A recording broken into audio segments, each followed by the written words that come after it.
Good morning all of you. सार्थक पहल बदलाव हमसे है, मैं पुनः एक बार आप लोगों का स्वागत है। और सार्थक पहल के माध्यम से हम पढ़ रहे हैं पूर्व मध्यकाल, और पूर्व मध्यकाल के अंतर्गत हम पढ़ रहे हैं राजपूत काल या राजपूत वंश। राजपूतों में हमने पिछले वीडियो में जैजाब भुक्ति के चंदेल वंश पढ़ा, जिसकी स्थापना नन्हुक के द्वारा की गई। और इसके महत्वपूर्ण शासकों में हमने पढ़ा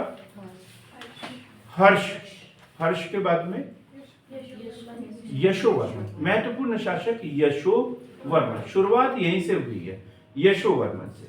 और यशोवर्मन के बाद में हम पढ़ते हैं धंग। ये महत्वपूर्ण शासक था, इसने जिननाथ आदि वहां पे मंदिर बनाए थे।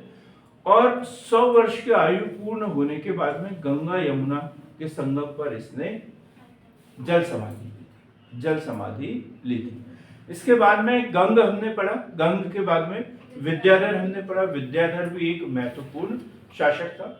परमार्दी देव के बारे में पढ़ा अपन ने। परमार्दी देव किससे विवाद हुआ था 1182 में?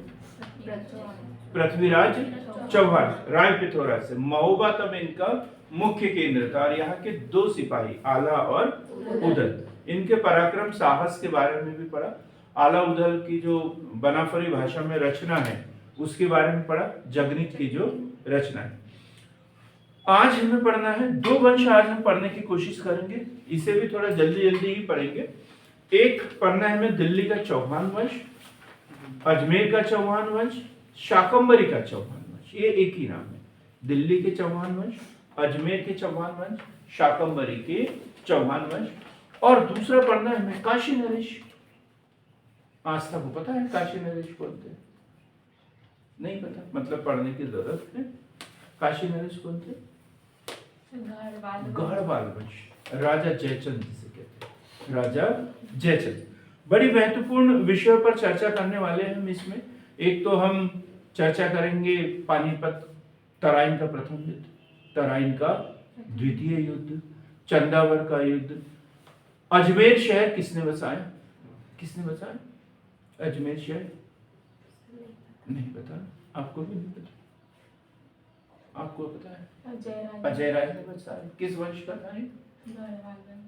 नहीं जी, चौहान वंश का था। चौहान वंश का था। दिल्ली नगर किसने बसाया? तोमर वंश ने बसाया। और तोमरों की राजधानी क्या थी? दिल्ली। अनंगपाल तोमर। तो ऐसे महत्वपूर्ण प्रश्नों के ऊपर चर्चा करेंगे, तो शुरू से आखिरी तक बने रहें। और हम बात करते हैं चौहान वंश।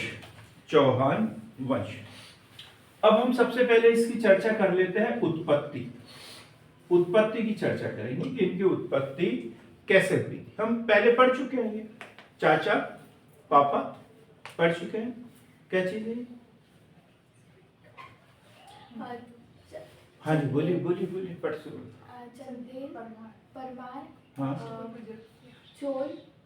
चोल कहाँ से आएगा? हाँ, कैसे पढ़ते हो? आना और नहीं आना बेकार है। हाँ, आपने बोल दिया जो बोल रहा था, अब आप बोलो। चंदेल, हाँ, परमार, पल्लव, पृथ्वीराज चौहान की चंद्रवरदाई के पृथ्वीराज रासो के अनुसार इनकी उत्पत्ति अग्निकुंड से हुई है। तो चा क्या है? चौहान और चालुक्य, चौहान, प्रतिहार और परमार, 4 वंशों की बात की हमने। इसमें चंदेल नाम नहीं है, चोल भी नहीं है। चोल तो दक्षिण भारत है, पहली बात तो राजपूत ही नहीं, पल्लव राजपूत नहीं, तो इनका नाम इसमें नहीं आएगा। क्लियर हो गया एकदम? अब नहीं भूलना है। तो उसी में से एक वंश है चौहान वंश, और ये बोला गया है कि राजपूतों की जो उत्पत्ति हुई है, इस चौहान वंश की जो उत्पत्ति हुई है वो कैसे हुई है? यज्ञ के हवन कुंड से हुई है। किसने किया था ये? वशिष्ठ ने किया था। कहां पर किया था? माउंट आबू पर्वत पर किया था। कहां पर है आबू? राजस्थान के किस जिले में है? नहीं, सिरोही जिले में। किस जिले में आता है?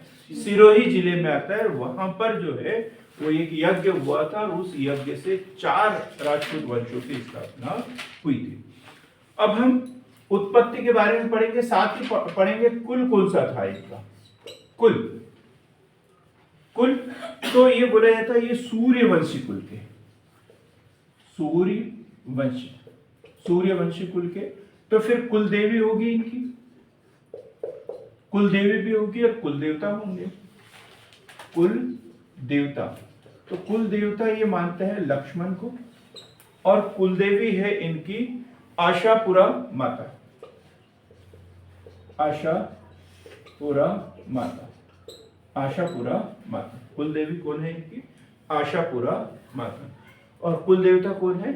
लक्ष्मण। कुल देवता लक्ष्मण, देवी आशापुरा माता, और कुल कौन सा है? सूर्यवंशी।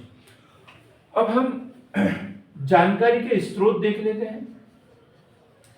जानकारी के स्रोत, ये जानकारी के स्रोत में ही अपने को उत्पत्ति पता चल जाएगी कि इनकी उत्पत्ति कैसे हुई है। एक तो बता दी मैंने, एक बता दी है।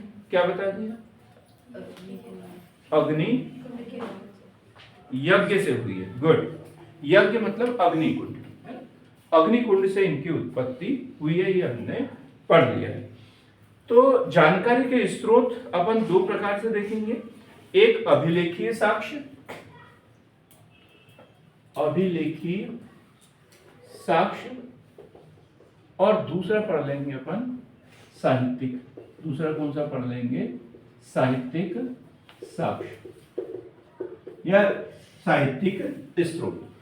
तो अभिलेखीय साक्ष्य में हम पढ़ते हैं बिजौलिया अभिलेख।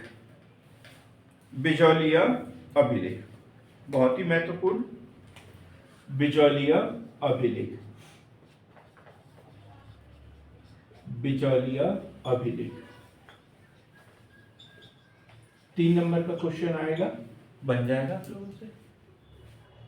3 नंबर का क्वेश्चन आता है तो बन जाएगा उत्तर इसका। बिजौलिया अभिलेख बताएगा आपने? हाँ सर, ये सब चौहान वंश से संबंधित है। हाँ, चौहान वंश की जानकारी का महत्वपूर्ण स्रोत है। बहुत बढ़िया। पूर्व मध्यकाल का है, ये तो पता चल गया। और कहाँ पर है ये? राजस्थान में। कहाँ पर है? राजस्थान में स्थित है। ठीक है, लिखेंगे भीलवाड़ा राजस्थान। भीलवाड़ा राजस्थान, यह 1170 का के लगभग का है।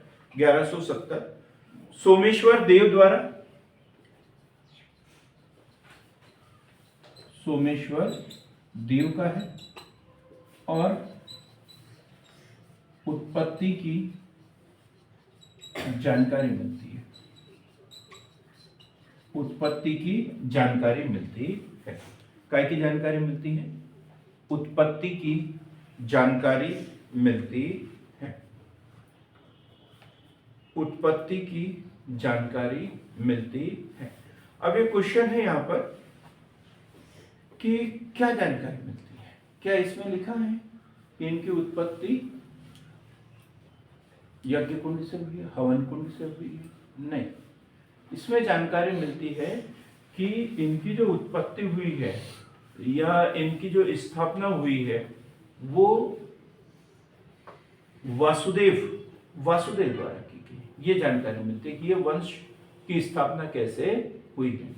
तो डिटेल में पढ़ेंगे अपन।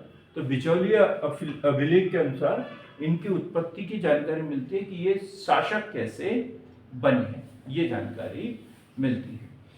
फिर दूसरा अभिलेख हम पढ़ेंगे। दूसरा अभिलेख है शिवदी ताम्रपत्र। शिवदी ताम्रपत्र अभिलेख, शिवदी ताम्रपत्र अभिलेख। अब वैसे अभिलेख नहीं मिलेंगे गुफा चित्र वगैरह, क्योंकि ये 900, 1000, 1100, 10वीं, 11वीं, 12वीं शताब्दी की बात है, ऐतिहासिक स्रोत है। तो अभी भी क्या, जैसे कहीं रोड का निर्माण करते हैं, रोड का निर्माण करते हैं तो वहां लिख लेते हैं ना, एक बोर्ड लगा रहता है, इसकी लागत इतनी है, इनके द्वारा इनका उद्घाटन किया गया, इस योजना के तहत बना गया। तो वैसे अभिलेख है इनके, वो राजा महाराजा ने खुद ने अपने बारे में लिखकर रखा है। तो सिवदी ताम्रपत्र अभिलेख, यह है राजा रतन पाल सिंह का, राजा रतन पाल सिंह का 1119 ईस्वी, राजा रतन पाल सिंह। और इसमें भी उत्पत्ति की जानकारी मिलती है, और इसमें उत्पत्ति बोलती है कि चहमान नामक व्यक्ति से, चहमान नामक व्यक्ति से, चहमान व्यक्ति की संतान थे, इसलिए क्या बोला गया इनको, चौहान बोला गया। और ये काय में मिला है, सिवदी ताम्रपत्र अभिलेख, सिवदी ताम्रपत्र अभिलेख। फिर है अजमेर अभिलेख, अजमेर अभिलेख, अजमेर अभिलेख कहां पर होगा संतोष जी? नहीं पता, पढ़ा ही नहीं कभी, कहां से पता चलेगा? आपको पता है जी? दिल्ली में होगा।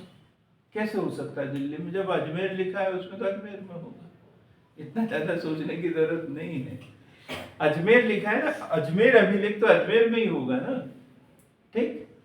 तो अजमेर अभिलेख विग्रहराज चतुर्थ या विसल देव का है, ये क्वेश्चन में बनता है। विग्रहराज चतुर्थ का दूसरा नाम क्या है? विसल देव। विग्रहराज चतुर्थ अर्थात विसल देव का है। इसमें भी उत्पत्ति की जानकारी मिलती है। और क्या बोलते हैं ये? भगवान श्री राम के इक्ष्वाकु वंश से संबंधित है। भगवान श्री राम के इक्ष्वाकु वंश से संबंधित है, इक्ष्वाकु वंश से संबंधित है।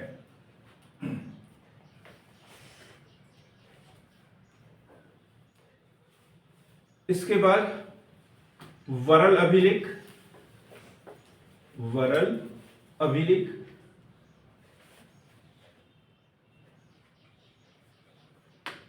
ये 1178 पृथ्वीराज चौहान से संबंधित, 1178 पृथ्वीराज चौहान से संबंधित। और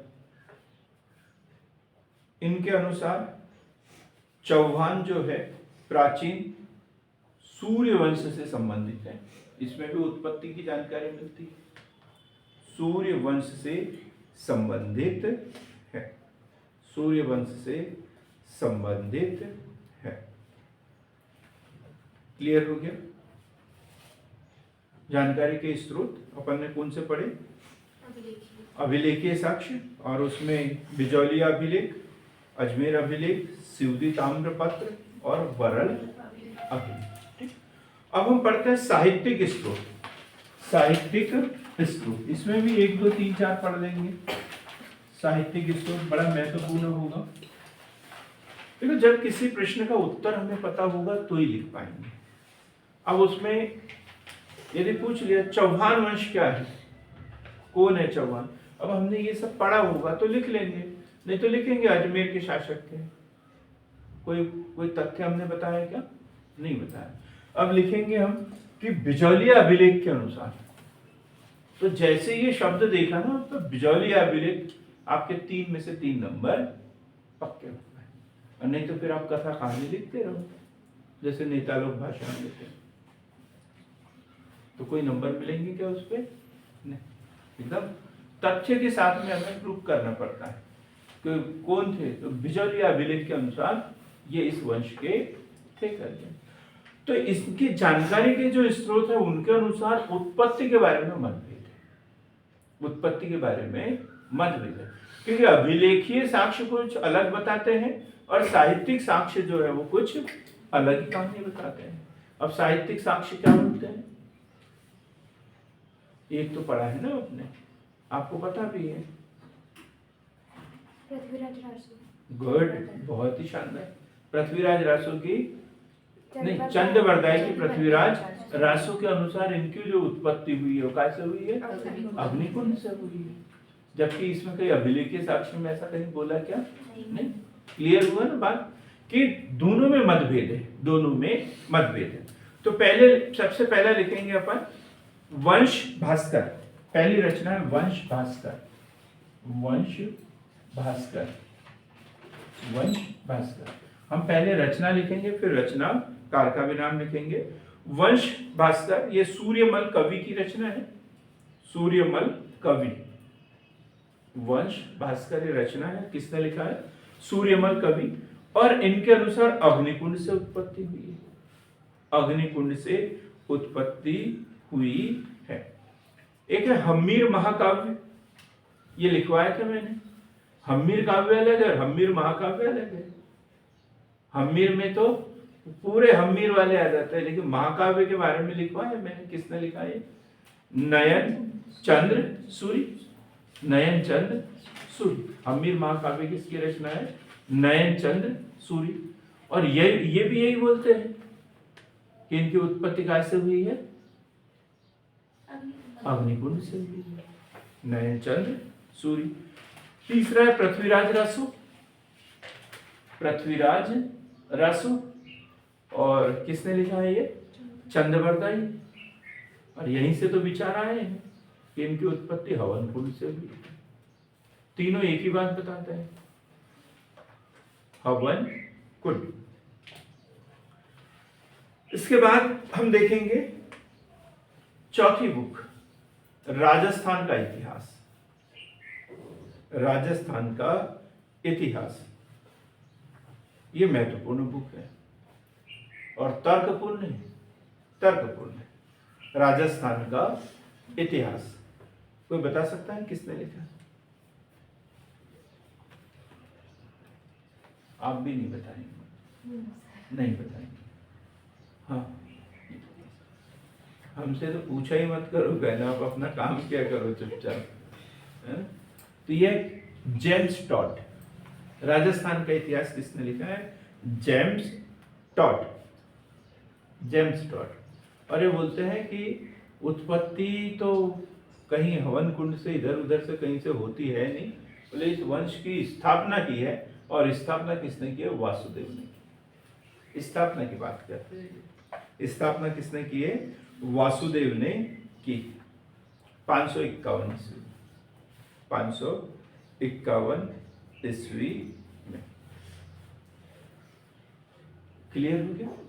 जानकारी के स्रोत तो अपन ने पढ़ा अभिलेखीय साक्ष्य और साहित्यिक साक्ष्य, और दोनों से अब हमने उत्पत्ति बता दी। अभिलेखीय साक्ष्यों के अनुसार सूर्यवंश के थे, भगवान श्री राम के वंशज थे। ये ढेर सारी बातें अपन ने अलग अलग अभिलेख के अनुसार पढ़ लिया। और साहित्य के स्रोत के अनुसार तो इनकी उत्पत्ति अग्निकुंड से हुई है। दोनों पूछ सकते हैं, दोनों का जवाब आपको देना पड़ेगा। अब राजनीतिक इतिहास पढ़ लेते हैं इनका।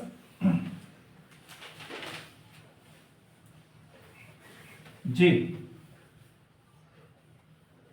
प्रियंका की आवाज है क्या ये? मोनिका जी, बहुत अच्छी आवाज है आपकी। कंफ्यूज हो गया था मैं।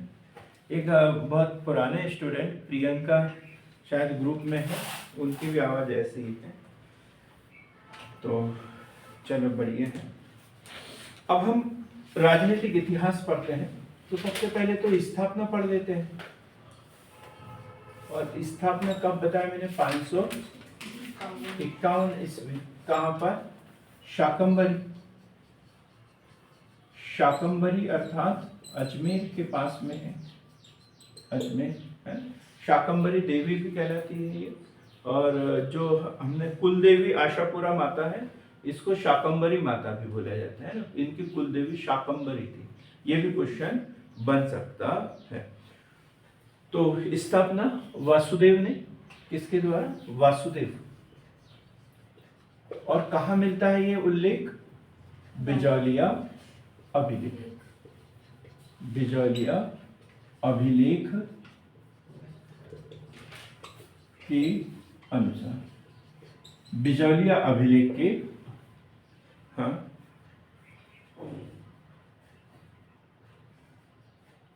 हाँ वासुदेव कौन है, यही हम बता रहे हैं। ये चौहान वंश का संस्थापक माना जाता है, लेकिन प्रारंभ में ये सामंत थे। चलो अच्छी बात बता दें। और किसके सामंत थे, ये भी क्वेश्चन है, ये भी एक क्वेश्चन है। तो ये बोला जाता है कि ये गुज्जर प्रतिहार वंश के सामंत थे। ये भी लाइन नोट कर लो, गुज्जर प्रतिहार वंश के सामंत थे, गुज्जर प्रतिहार वंश के सामंत थे। अब वासुदेव चौहान बोला जाता है, क्यों? क्योंकि इनका जो आदि पुरुष है कोई चौहान नाम का व्यक्ति मिलता है। इनसे पहले यदि किसी का नाम मिलता है तो वो कौन? चौहान मिलता है। तो इसलिए बोला गया कि ये चौहान वंश है। और प्रथम ज्ञात व्यक्ति जिसने सामंत के रूप में कार्य किया, और वो कौन है? वासुदेव। और वासुदेव कौन था? गुज्जर प्रतिहार वंश का सामंत था।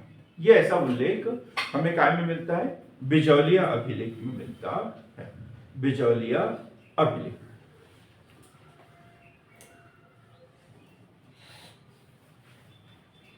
बिजौलिया अभिलेख अपन ने पढ़ा, किसके समय का है ये? किसने लिखा है इसे? सोमेश्वर देव का नाम बताया था। देखो शुरुआत में लिखा है मैंने, सोमेश्वर देव, सोमेश्वर देव के समय। देखो उतनी ज्यादा बारीक जानकारी हमें मिलेगी नहीं, क्योंकि उतना बड़ा इतिहास इनका है। ठीक, इसके बाद में एक नाम मिलता है अजय राज। अजय राज, यहाँ एक क्वेश्चन छूट भी गया हमारा। इनकी प्रारंभिक राजधानी जो थी वो थी अहिच्छत्रपुर। अजमेर में नहीं थी प्रारंभिक राजधानी, अजमेर के पास में एक छोटा सा शहर है अहिच्छत्रपुर। अहिच्छत्रपुर इनकी प्रारंभिक राजधानी थी। किसके समय में? वासुदेव के समय में अहिच्छत्रपुर। और आज जो है अहिच्छत्रपुर को नागौर कहते हैं। नागौर, अहिच्छत्रपुर को वर्तमान में किस नाम से जाना जाता है? नागौर के नाम से जाना जाता है। अब हम अजय राज की बात करते हैं। दूसरा शासक एक नाम मिलता है अजय राज, और संभावना व्यक्त की जाती है कि 1113 से 1133 ईस्वी तक इसने शासन किया है अजय राज ने। और क्या उल्लेख मिलता है अजय राज के बारे में? अजमेर नगर बसाया इसने, अजमेर नगर बसाया, यही पढ़ा ना अपन ने। अजमेर नगर किसने बसाया? अजय राज ने। ये क्वेश्चन बहुत बार पूछा गया है। चौहान वंश के शासक अजय राज द्वारा अजमेर नगर बसाया गया। इसके बाद में एक नाम मिलता है अर्णोराज। अर्णोराज ये महत्वपूर्ण शासक यहाँ का, अर्णोराज। और 1133 ईस्वी में अजमेर की गद्दी पर बैठा, ऐसा उल्लेख मिलता है इसके बारे में कि 1133 ईस्वी में ये अजमेर का शासक बना था अर्णोराज। तो पहले वासुदेव, फिर अजय राज और फिर अर्णोराज 1133 ईस्वी में। ऐसा नहीं कि इसके बीच में दूसरे कोई शासक नहीं रहे होंगे। ये 521-51 के बाद सीधे 1113 में, तो इसके बीच में विग्रह राज नाम के प्रथम, द्वितीय, तृतीय से 3-4 शासक हो चुके हैं। यहाँ कहीं विग्रह राज द्वितीय भी आता है, वो भी महत्वपूर्ण शासक माना जाता है। इसके बाद जो महत्वपूर्ण शासक अर्णोराज, महाराजाधिराज, महाराजाधिराज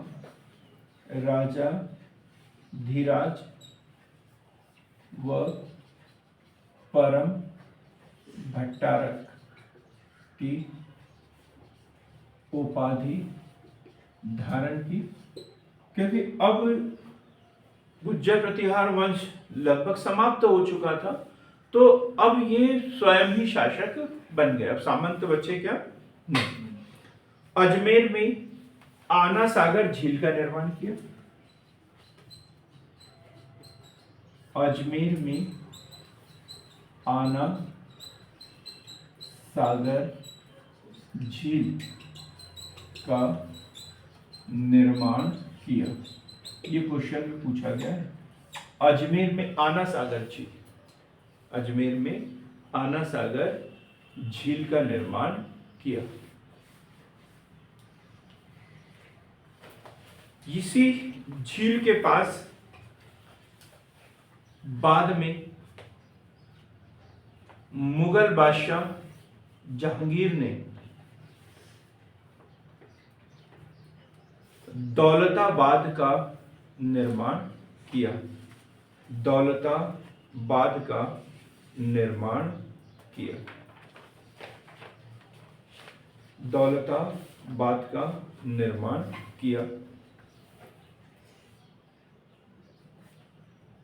क्लियर हो गया?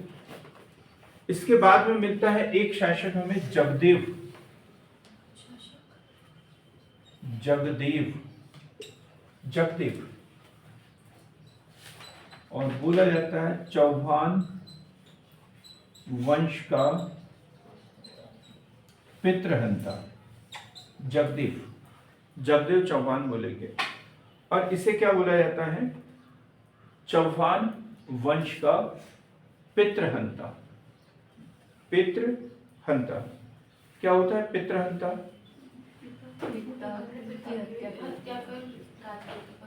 पिता की हत्या करके शासन करने वाला।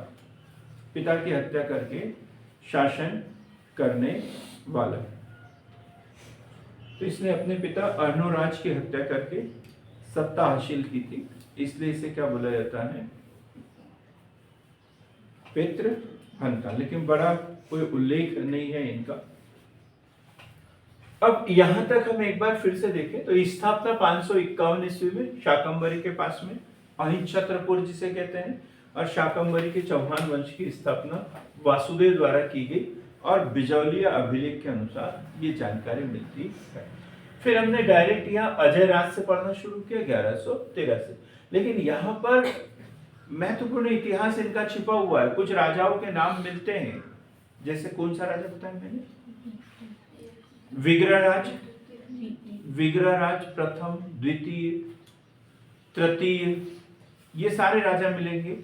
एक शासक का नाम मिलता है सिद्धराज। सिद्धराज भी इसी वंश का शासक मिलता है, सिद्धराज।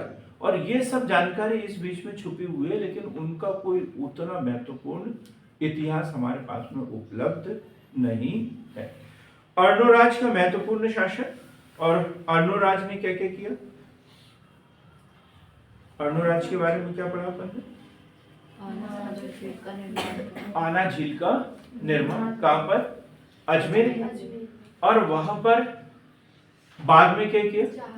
जहांगीर ने दौलताबाद का निर्माण किया। ठीक है। अब हम एक महत्वपूर्ण शासक की बात करेंगे, विग्रहराज चतुर्थ। विग्रहराज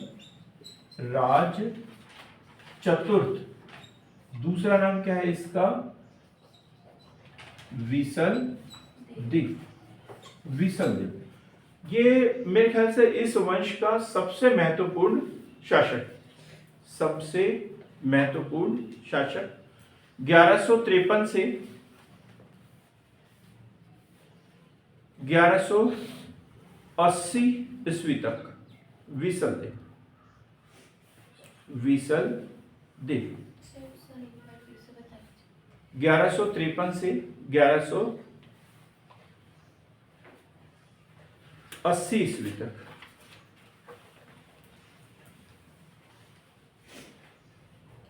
ये अर्णोराज का पुत्र, ये जगदेव तो था, लेकिन विग्रहराज चतुर्थ भी उसी का पुत्र है, अर्णोराज का पुत्र।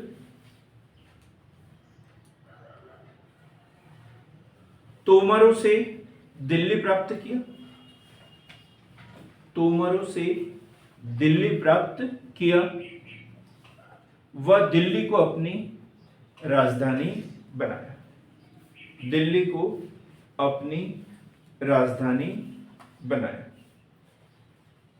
दिल्ली को अपनी राजधानी बनाया। दिल्ली शहर की स्थापना किसने की? तोमर वंश के शासक अनंगपाल तोमर द्वारा, तोमर वंश के शासक अनंगपाल तोमर द्वारा दिल्ली की स्थापना की थी। और विग्रहराज चतुर्थ या अथवा विसल देव ने क्या किया? उसको जीत लिया और राजधानी अब क्या बनाई? दिल्ली। अभी पहले क्या थी राजधानी? अजमेर, और अब क्या हो गई?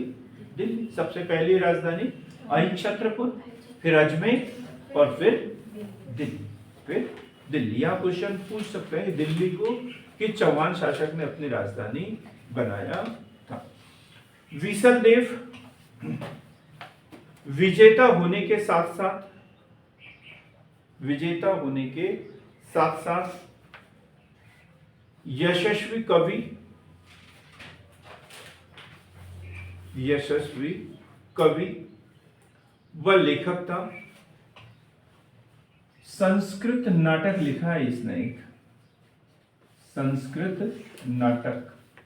ये किसी और ने नहीं, स्वयं इसी ने लिखा है। नाम है हरिकेली। नाम क्या है?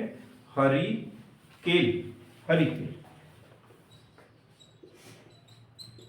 हरिकेल नामक संस्कृत नाटक लिखा है। अब जो स्वयं लेखक होगा, अच्छा कवि होगा, वो क्या करेगा? कवियों को संरक्षण भी देगा। वे जैसे हम लोग होते हैं वैसे हमारी मित्र मंडली होती है। पढ़ने वाले बच्चे पढ़ने वालों से मित्रता करते हैं, लड़ने वाले बच्चे लड़ने वालों से मित्रता करते हैं। तो और फालतू लोग अपने जैसे फालतू लोगों को ढूंढते रहते हैं जिसके पास कोई काम ना हो और घूमते फिरते रहे। तो इन्होंने भी कुछ कवि लोगों को ढूंढा और अपने राज्य में आश्रय दिया। किसी को नाम पता है कि कौन से दो कवि रहते थे? बड़े महत्वपूर्ण है। अब आप तर्क लगा सकते हो, जैसे इसका नाम क्या है? विग्रहराज चतुर्थ का नाम विसल देव। तो एक रचना लिखी ना, विसल देव रासो। अब ये पता करना पड़ेगा लिखा किसने। हाँ बोले, ऑनलाइन वाले कुछ बता रहे हैं। तो एक रचना है विसल देव रासो। नहीं जी, सोमदेव भी इन्हीं के दरबार में रहेंगे, अपन पढ़ रहे हैं उसको। विसल देव रासो एक रचना है, और इसके रचनाकार जो इनके दरबार में रहते थे, नरपति नाल। नरपति नाल, नरपति नाल ने एक रचना लिखी है, इन्हीं का गुणगान किया है। और क्या नाम है? विसल देव रासो। विसल देव रासो। और एक सोमदेव इनके दरबार में रहते थे। अब नंदनी जी ने बोला है तो उनकी बात को मैं कभी काट नहीं सकता। सोमदेव है ना? सोमदेव ने क्या लिखा है? इनका दूसरा नाम विग्रहराज। विग्रहराज उन्होंने लिखा है ललित विग्रहराज। इनकी एक रचना है ललित विग्रहराज। ललित विग्रहराज, ललित विग्रहराज इनकी रचना है। तो दो लोग इनके दरबार में, नरपति नाल और सोमदेव। तो नरपति नाल ने एक रचना लिखी तो विसल देव रासो इन्हीं के नाम पर, और सोमदेव ने लिखा है तो ललित विग्रहराज। अब हम एक 2.5 दिन का झोपड़ा पढ़ते हैं। 2.5 दिन का झोपड़ा, आप बताओ। सुना है कहीं पर। सुना है? हाँ। अच्छी बात है, सुनना चाहिए, याद भी हो जाएगा। अभी जब हम चर्चा करेंगे तो याद भी हो जाएगा। 2.5 दिन का झोपड़ा। 2.5 दिन का झोपड़ा क्यों कहते होंगे? क्योंकि 2.5 दिन में बनकर तैयार हो गया था। 2.5 कितना होता है? 2.5। 2.5 कितना होता है? 2.5 दिन में, 2 दिन और आधा दिन में तैयार हो गया, इसलिए इसे 2.5 दिन का झोपड़ा कहते हैं। कुतुबुद्दीन ऐबक, कल चर्चा की थी अपन। कुतुबुद्दीन ऐबक ने अजमेर में जो है वो 2.5 दिन के झोपड़े का निर्माण किया था। 2.5 दिन के झोपड़े का निर्माण किया था। तो क्या है, उस समय जो है वहां इन्होंने एक संस्कृत पाठशाला बनाई। ये पूछा जाता है कि जो अढ़ाई दिन का झोपड़ा पहले क्या था, तो एक मंदिर था, विद्या का मंदिर था, पाठशाला था। विद्या का मंदिर पाठशाला को बोलते हैं। संस्कृत पाठशाला थी जिसका निर्माण किसने किया था? विग्रहराज चतुर्थ ने किया था। तो लिखेंगे इसके द्वारा अजमेर में संस्कृत पाठशाला का निर्माण किया गया। संस्कृत पाठशाला का निर्माण किया गया। जी, विग्रहराज के द्वारा अजमेर में संस्कृत पाठशाला का निर्माण किया गया, जिसे बाद में महमूद गोरी के सेनापति कुतुबुद्दीन ऐबक ने तोड़वाकर अढ़ाई दिन का झोपड़ा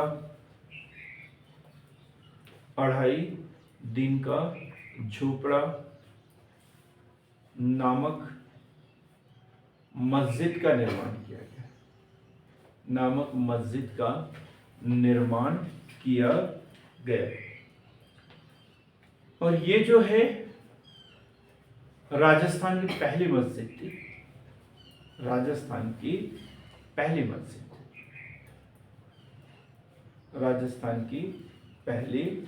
मस्जिद। अढ़ाई दिन का झोपड़ा बताया ना मैंने। अढ़ाई दिन का झोपड़ा क्या है? एक मस्जिद है। अढ़ाई दिन का झोपड़ा जो है वो मस्जिद है, ठीक है। और इसे पहले जो था एक संस्कृत पाठशाला थी, इन्होंने तोड़कर उसे मस्जिद में कन्वर्ट कर दिया था, ठीक। अब इसके बाद में हम महत्वपूर्ण शासक की बात करते हैं, और वो है पृथ्वीराज चौहान। इसे राय पिथौरा भी कहते हैं, राय पिथौरा या पृथ्वीराज चौहान तृतीय भी कहते हैं इसे, पृथ्वीराज चौहान तृतीय। और ये 1178 ईस्वी में शासक बना है वहां का, 1178 ईस्वी में। दो तीन घटनाएं महत्वपूर्ण हैं इससे संबंधित। कौन कौन सी घटना? एक तो आला उदल वाली कहानी, ठीक, दूसरी तराइन के युद्ध, और तीसरी चंदावर का युद्ध। तो इसके समय में नहीं हुआ, लेकिन राजा जयचंद से इसका विवाद। तो ये दो तीन कहानियां पढ़ना है अपने को। तो पृथ्वीराज तृतीय, कथाओं में इसे राय पिथौरा भी कहा गया है।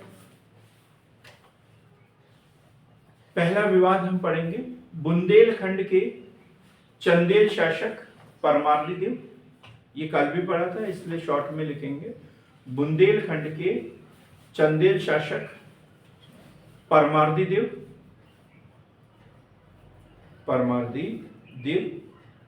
कब? 1182। और कौन थे उसके सिपाही? आला उदय। अब इसको यही छोड़ देते हैं, 1182 आला उदय। इसके बाद दूसरा जो महत्वपूर्ण युद्ध हुआ इसका, कालिंजर अभियान।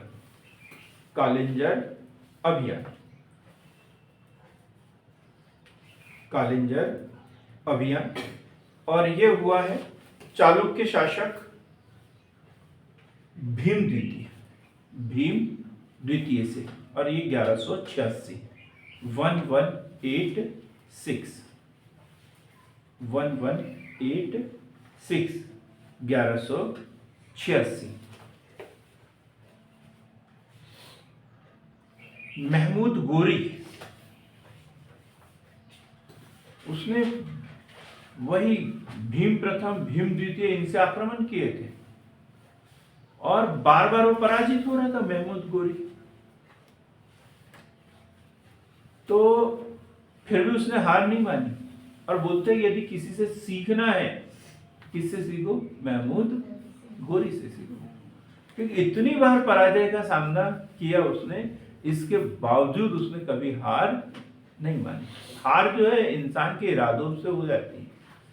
जब अंतरात्मा हमारी हार जाए तो फिर कोई भी आपको जिता नहीं सकता। जीत या हार, हार कहाँ पर है? अपने मस्तिष्क में। पहले आदमी दिमाग से हारता है और उसके बाद में शरीर से भी हार जाता है, पर उसने हार नहीं मानी। और तराइन का प्रथम युद्ध, तराइन का प्रथम युद्ध, अगली कड़ी लिखेंगे। तीसरा युद्ध पृथ्वीराज चौहान के अपन पढ़ रहे हैं, तराइन का प्रथम युद्ध।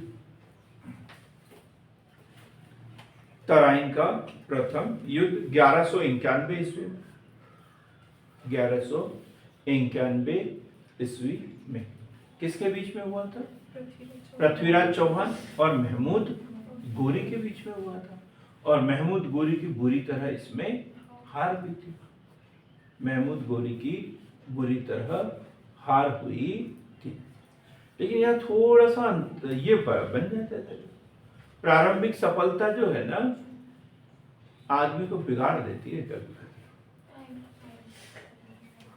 प्रारंभिक सफलता आदमी को बिगाड़ देती है। जैसे मैं बताता हूँ, हमारे यहाँ से प्री पास करने के बाद में कोई यहाँ आता ही नहीं है, फिर 4 साल मिलते हैं तो कंपनी में काम करते हुए मिलते हैं वो, और हम क्या सपना दिखाते हैं? अधिकारी बनने के, है ना? और प्री पास करने के बाद में जब एक बार मेंस देने के लिए भोपाल जाते हैं तो फिर वो यहाँ नहीं आते, वही कंपनी में काम करने लग जाते हैं। ऐसा हो जाता है हमारे साथ में। अभी हमारा एक स्टूडेंट अभी गया है कंपनी में काम करने के लिए, अभी प्री पास कर लिया उसने, एक बार मेंस दे दिया, दूसरी बार भी प्री पास कर लिया और अब चला गया वो काम करने के लिए। तो सोच सकते हैं, तो ऐसे इनके साथ में हुआ। अब महमूद गोरी तो बेचारा हार गया, तो वो एनालिसिस कर रहा था, समीक्षा कर रहा था कि मैं इतनी प्लानिंग के साथ गया, हारा क्यों? हारा क्यों? अब पृथ्वीराज चौहान जी जीत गए थे तो उनको तो लगा हुआ था, संयोगिता दिख रही थी, है ना? तो ये इस तरीके से कुछ अलग ही माहौल दोनों के मुंह में, और ये प्लानिंग के साथ में जोड़ तोड़ की राजनीति में लगे हुए थे कि भाई जो जयचंद है, ऐसा क्या किया जाए कि वो राजपूत ग्रुप से बाहर रहे, वो इस गुट में शामिल ही न हो। ये सब साजिशें कर रहे हैं, प्लानिंग कर रहे हैं, और पृथ्वीराज चौहान जीत का जश्न मना रहे। और ठीक 1 साल के बाद 1192 ईस्वी में तराइन का द्वितीय युद्ध, 1192 तराइन का द्वितीय युद्ध 1192, जिसमें पृथ्वीराज चौहान की पराजय हुई और एक जो ऐतिहासिक साक्ष्य है उसके अनुसार तो उनकी कुछ हत्या कर दी गई थी। लेकिन जो चंद्रवर्दाई का पृथ्वीराज राजसो है उसमें कुछ अलग की कहानी है, लेकिन उसका कहीं प्रूफ नहीं है। ऐसा बोला जाता है कि ये इन्होंने जबरदस्ती का लिखा हुआ है।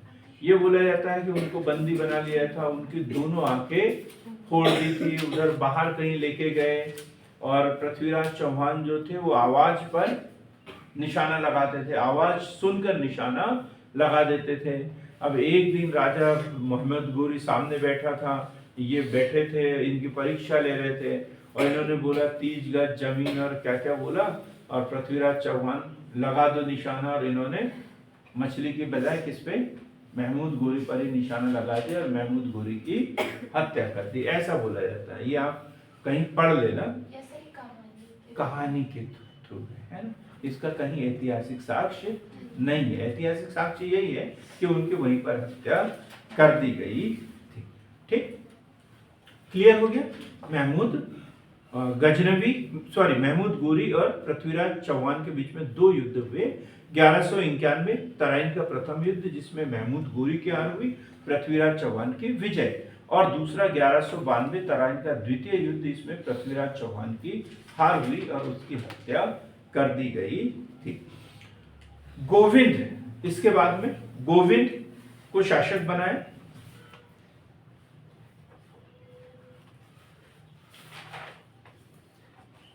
और धीरे धीरे चौहान वंश का पतन हो गया।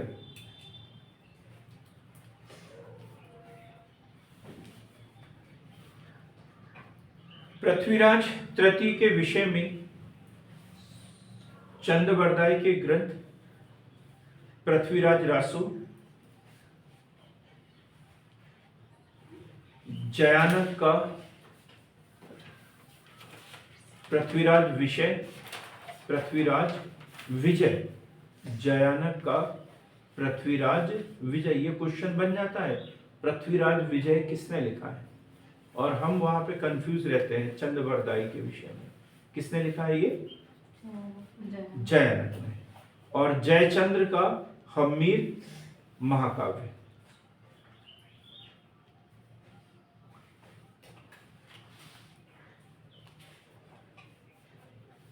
हम्मीर महाकाव्य,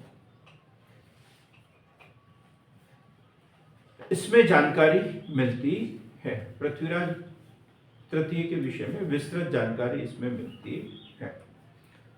एक घटना पृथ्वीराज चौहान के विषय में छूट गई हमारी, और वह है जयचंद से विवाद। चूंकि हम गढ़वाल वंश पढ़ेंगे, काशी नरेश पढ़ेंगे, तो इसके विषय में हम डिटेल में पढ़ रहे थे। तो 5 से 7 मिनट के अंदर हम गढ़वाल वंश पढ़ेंगे, जिसे काशी नरेश के नाम से भी जाना जाता है। कहां पर राजधानी थी इनकी? काशी नरेश की, गढ़वाल वंश। हाँ जी, कोई बता सकता है? गढ़वाल वंश।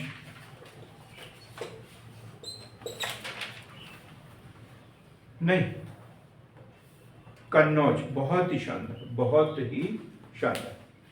लिखेंगे गढ़वाल वंश को काशी नरेश के नाम से जाना जाता है। काशी नरेश के नाम से जाना जाता है। और दूसरी महत्वपूर्ण बात इनके विषय में कि इनका जो मूल स्थान है, मूल स्थान वो कहां पर? विंध्याचल का पर्वतीय प्रांत, विंध्याचल का पर्वतीय प्रांत। स्थापना किसने की थी? तो इसके विषय में कोई उतना महत्वपूर्ण स्रोत तो है नहीं, लेकिन यह बोला जाता है कि स्थापना 1080 से 1085 के बीच इनका एक शासक था, चंद्रदेव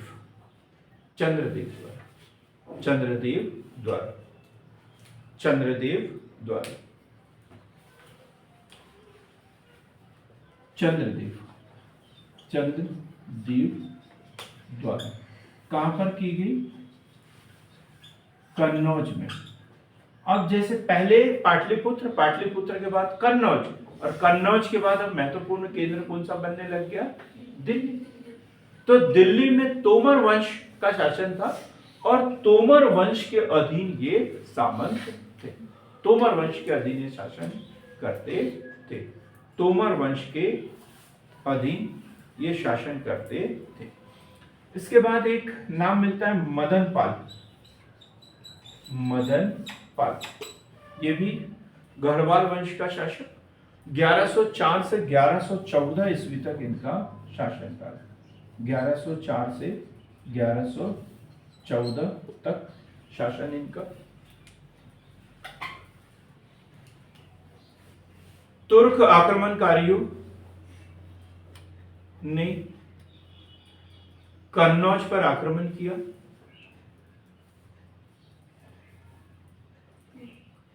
इन्हें बंदी बना लिया गया।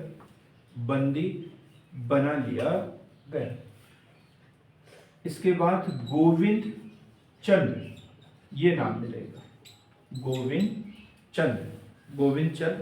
और इनका शासनकाल है 1114 से लेकर 1155 ईस्वी तक। 1155 ईस्वी तक। अब देखो ये मदन पाल को तो तुर्क आक्रमणकारी मतलब कुतुबुद्दीन ऐबक, बख्तियार खिलजी, महमूद गोरी के दो सिपाही थे, दो सेनापति थे, एक कुतुबुद्दीन ऐबक और दूसरा बख्तियार खिलजी। तो बख्तियार जो है वो बंगाल की तरफ गया था और कुतुबुद्दीन ऐबक ये राजस्थान वाले क्षेत्र में, दिल्ली के आसपास के क्षेत्र में आक्रमणकारी था। तो इसने तो मदन पाल को बंदी बना लिया था और अपने शर्तों पर उनसे शासन करवा रहे थे। तो गोविंद चंद्र ने क्या किया, सबसे पहले तो तुर्क आक्रमणकारियों से अपने आप को मुक्त कराया, तुर्क आक्रमणकारियों से अपने आप को मुक्त कराया।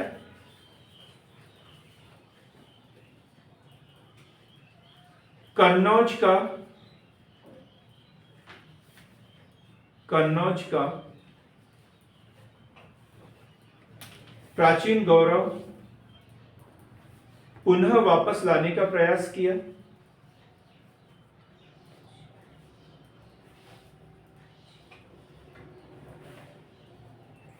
पाल शासकों से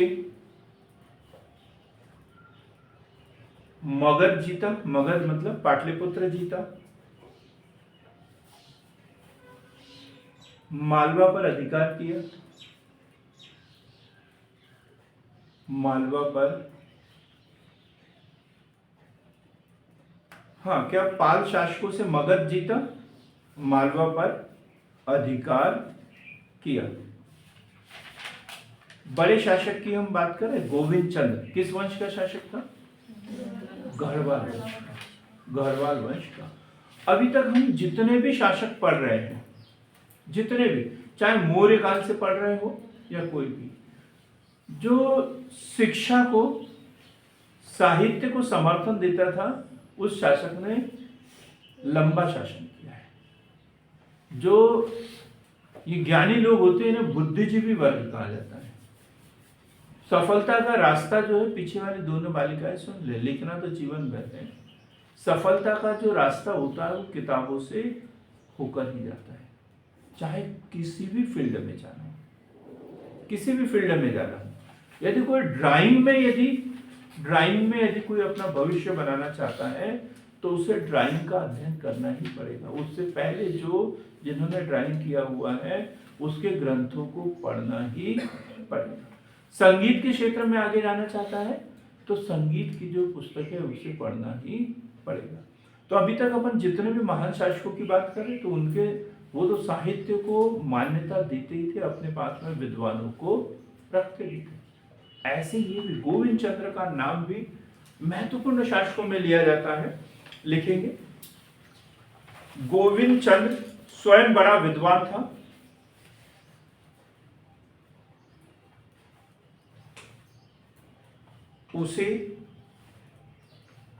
उसे विविध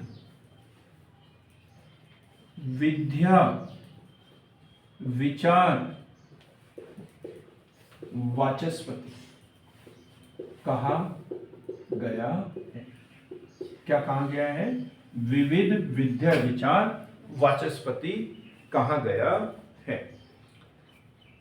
गोविंद चंद्र का युद्ध व शांति का मंत्री, युद्ध व शांति का मंत्री क्या नाम है? लक्ष्मीधर। बहुत महत्वपूर्ण, यहां से क्वेश्चन बनता है। लक्ष्मीधर, लक्ष्मीधर। और क्या रचना थी इनकी? कृत्य कल्पत्र, कृत्य कल्पत्र रचना इनकी, कृत्य कल्पत्र इनकी रचना है, कृत्य कल्पत्र। तो इनका युद्ध व शांति का मंत्री लक्ष्मीधर और इनकी रचना है कृत्य कल्पत्र। ये राजनीतिक, समाज, संस्कृति की बुक है। ये उस समय जो राजनीतिक विचारधारा क्या थी, लोगों की परंपराएं क्या थी, उसके ऊपर लिखी गई बुक है। ये अक्सर एग्जाम में पूछा जाता है। इसके बाद में विजय चंद्र 1155 से 1170, विजय चंद्र ये शासक बनेंगे 1155 से 1170 तक। यहां से क्वेश्चन आता है एग्जाम में, इतना याद रखना, गोविंद चंद्र और लक्ष्मीधर से संबंधित। इसके बाद में विजय चंद्र 1155 से 1170। विजय चंद्र के शासनकाल में बंगाल के लक्ष्मण सेन नामक शासक ने आक्रमण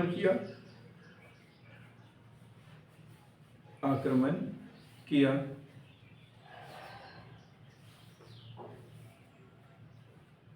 और युद्ध में पराजित हुए।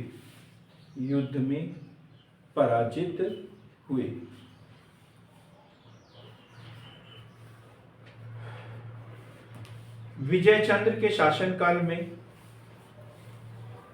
दिल्ली का प्रदेश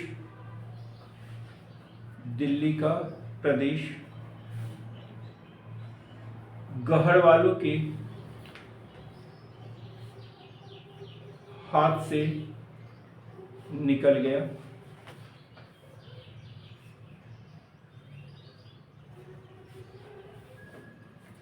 दिल्ली का प्रदेश उसके हाथों से निकल गया। अब दिल्ली किसके अधीन होगी? नहीं, चौहानों के अधीन थी ना, अपन ने पढ़ा था, है ना, चौहानों के हाथ में पहुंच गई थी। और इसी बात को लेकर गढ़वाल और चौहान वंश के बीच में विवाद था।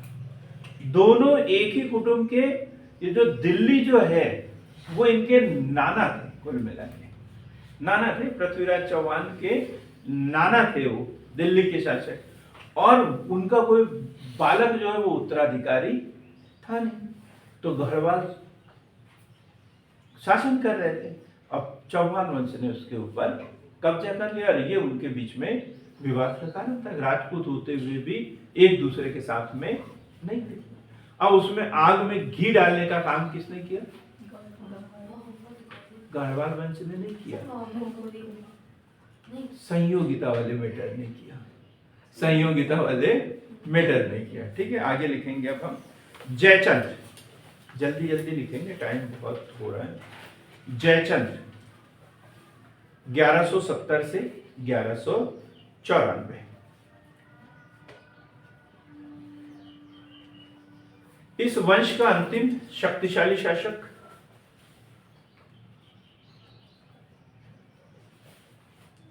लोक साहित्य तथा कथाओं में इसे राजा जयचंद के नाम से जाना जाता है। विलन के रूप में प्रस्तुत किया गया है इसे, है ना। कई लोक साहित्य में कोई जयचंद नहीं होना चाहिए और ये वो ढेर सारी बातें आती है ना, ये इन्हीं के बारे में बोले जाती है। जो पोती थी, आई थिंक पुत्री, नहीं, पुत्री उनका विवाह शायद हुआ था। हाँ, ठीक है। अब लिखेंगे हम जयचंद का समकालीन दिल्ली तथा अजमेर का चौहान नरेश पृथ्वीराज तृतीय था, जिसने जयचंद की पुत्री संयोगिता का अपहरण कर लिया था। उसका स्वयंवर किया जा रहा था और स्वयंवर में से उसने क्या कर लिया था? अपहरण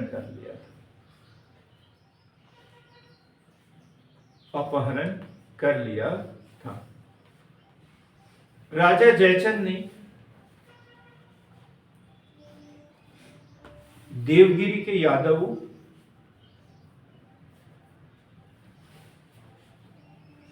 गुजरात के सोलंकियों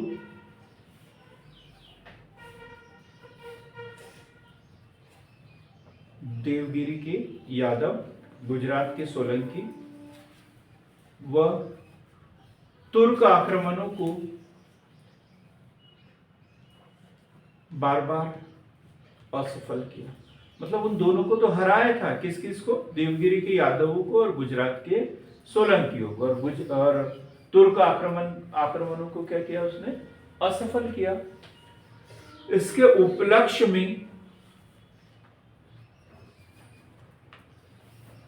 राजसूय यज्ञ किया था? ये क्वेश्चन पूछा जाता है। किस राजपूत शासक ने राजसूय यज्ञ किया था 12वीं शताब्दी में? तो वो कौन है? राजा जयचंद। क्योंकि अब जो परंपराएं थी उसमें यज्ञ वगैरह ऐसी कोई बातें ज्यादा हो नहीं रही थी, लेकिन इसने राजसूय यज्ञ किया था। अब तराइन का प्रथम युद्ध 1191, महमूद गोरी पृथ्वीराज चौहान पराजय। द्वितीय युद्ध 1192। अब इसमें अब एक कांटा खत्म कर दिया। अब जयचंद को अलग ही रखा था, महमूद गोरी ने जयचंद को अलग रखा, और अब क्या है? जयचंद। 1194 चंदावर का युद्ध। 1194 चंदावर का युद्ध, जिसमें महमूद गोरी द्वारा जयचंद की हत्या कर दी गई। हत्या कर दी गई।